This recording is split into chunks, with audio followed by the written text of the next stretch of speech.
10 na pinaka-epektibong tips para maiwasan ng acne o pimples.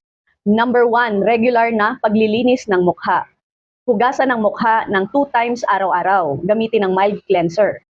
Iwasan ng sobrang matatapang na sabon na nagtatanggal ng natural oils ng balat. Number 2, exfoliation, 1 to 2 beses sa isang linggo.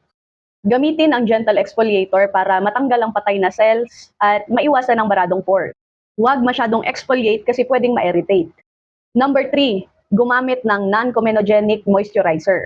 Ang mga oily o rich creams ay pwedeng magdulot ng pimples. Piliin ang light water-based moisturizer. Number 4, sunscreen araw-araw. Proteksyon sa UV rays na pwedeng mag-trigger ng acne at dark spots. At huwag kalimutang piliin ng oil-free o non-comedogenic. Number 5, huwag hawakan ng mukha.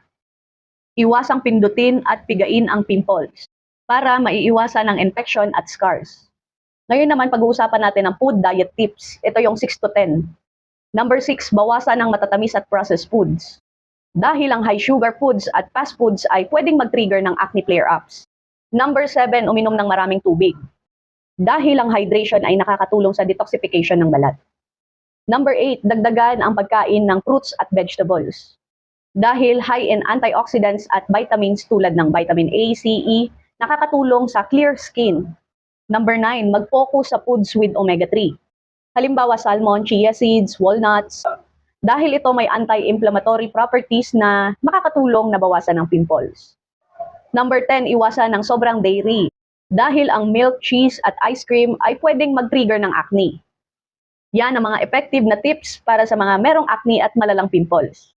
Maganda rin consistent ang routine at mag-monitor kung alin ba ang mga pagkain ang nagdudulot ng flare-up sa iyong balat. At kung bago ka pa lang dito sa channel ko, like, share, and subscribe.